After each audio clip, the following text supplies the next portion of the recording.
Hello, ladies and gentlemen. Welcome back to another episode here on European Confessions. The following story that you're going to be listening to, it was sent to me by one of our dear brother. The message is like this. Hello, how are you? Please post my own story as anonymous. I want to confess the dark and twisted path that I have walked for too long. I am a man who is from Malawi. When I came here, I was with my wife. She was a Zimbabwean woman.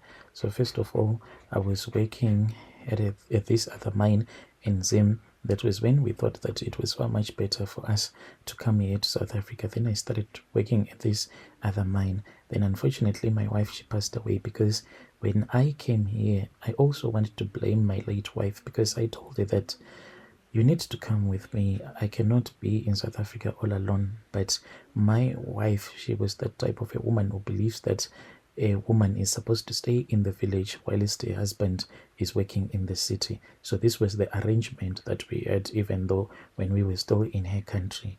I came here, and at the mine where I was working with the money that we were now making, it was very hard for me to resist some of the beautiful women that I would see. So I started dating another woman. This woman, we then broke up, but by the time that we broke up, I found out that she was HIV positive. And when I returned back to Zim, that was when I slept with my wife and she got sick. And during those days, it was very hard for you to get treatment. So my wife was the first one to pass away. So I lived for a very long time, like as a career, even though I was HIV positive, no medication, no what, but still I was not even sick, or you could not even suspect that I was HIV positive because I was always visiting different traditional healers. So when I returned back to South Africa, there was this other man whom I was working with. So this man was the one who was giving me a lot of herbs to cleanse my system. So with time, he then gave me some charms. He said that these charms that I want to give you, they are going to make you to become very wealthy. At that time, I was now driving for this other company. I don't want to mention it by its name. So I was now a bus driver. And the charm that he had given me was that all the people that will be on the bus that I'll be driving, then if they had any money, like my people from Malawi, when they will be returning back home, they will be having a lot of money. So with the charm that was given to me, this charm, it will just steal the money that everyone will be having on that bus. And by the time that I would have returned back to South Africa, that is when I'll see that there will be money in my room. So that is how I was making money. And those people that I would have transported back to Malawi, those people, the money that they think that they would have, it won't be real money. It will be just fake money, such that when you buy something, then you see that you have wasted the money, or the thing that you would have bought, then it will just be broken. Like you buy a TV today, then tomorrow when you try to switch it on, it does not work anymore. It was because of the charm that was given to me, the charm that steals money from other people. Then I started to run a small salon. Even when I was running that small salon, I was told by that Sangoma that I needed to have this salon close to this other shop because I was going to steal some money from that shop. It was an Indian small supermarket. So each and every time that someone will buy, the people will think that the money is still there in the till, but the money will come into my salon. Then early in the next morning, that was when I would go to my salon. I would go there maybe around 2 to 3 a.m. Then I would go and collect the money. It was always in this big Changani bag. So I became so successful until I started living here in Cape Town. So I have since branched out.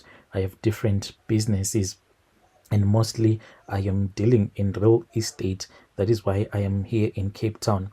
On the outside, I appear to be a successful businessman, but there are some things that I do in the dark. It all started innocently, and I told myself that since I had lost my wife, and since that other woman that I loved with all of my heart, she had made me to become HIV positive, and I then told myself that I needed to find a young wife. So I then started dating this other young woman, and I found out that she was just there to chop my money, and it was not easy for me to get her attention because of my age. I then returned back to my Zangoma. This was after I had seen a tokoloshi in my house, so I wanted to know what was really going on. Then the Sangoma told me that since this tokology had been working for me for a very long time, then it needed something from me. So this tokology, when the spirit of that person who was created for this tokology, when he was still alive, he used to love women a lot. So I had to find a lot of these young girls so that when I'll be sleeping with these young girls, then this tokology will be sleeping with them as well. So then I was then given a charm. So this charm that was given to me, I then use it to lure some girls. First, I started dating some girls from the suburb where I am staying until I had finished them off. Then I went on social media, especially on Facebook. So Facebook is now my hunting ground. So I scroll through people's profiles, always searching for the right target. I only want young, unmarried women, those that are still full of life. And most importantly, when I am looking for these women, I want a woman that has never had any children in her life. So after I would have done my short listing for that month, then I will start to speak with that woman, because on my profile one can see that this man is for real, he is wealthy. Then when I start to speak with a woman, within a couple of days you will see some positive response. So then I lure that person with promises of a luxurious lifestyle, expensive gifts and vacations they can only dream of. The women that I am always attacking, these women, they are always flattered by the attention from a man as rich as I am. So I have been doing this, but each and every time when I get these women, once I invite them to my mansion, then it means that the ritual has to happen. Each and every time that a woman enters into my home, she does not know that she is now stepping into a nightmare. You can see my wealth and my success. It is not because I am a hard worker and not because I am a good businessman. I made a deal, like I told you, with that Sangoma who told me that this is what the tokology wants from me.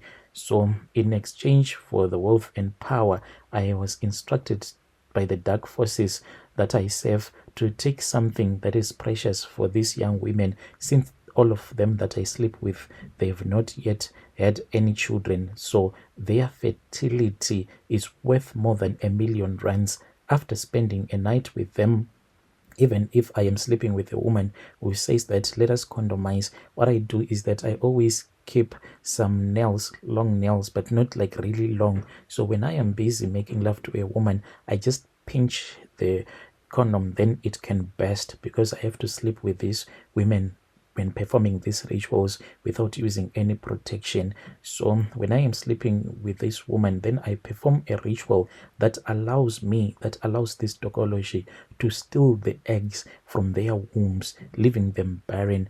Because you know that when a woman is born, she is born already with the eggs, that when she wants to have a child, like when a woman is born already, she has all the eggs. She cannot make any eggs anymore. So I start to steal those eggs, leaving them barren. The process, it is so seamless, such that the woman can never suspect anything. They leave my mansion believing that they just spent a night with a lover who is really great in bed, but they don't know that this is what would have happened. They would have helped me and participated unknowingly in a dark ritual. I have been doing this, and the more that I do this, the more that my business grows. Sangoma then told me that I have to be afraid, and I said, afraid of who? He then told me that I have to be afraid of this tokology, for from today, he said, this tokology is like a god to you, so you need to be afraid.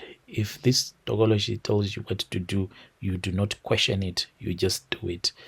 This is my own confession, Brother Nashi.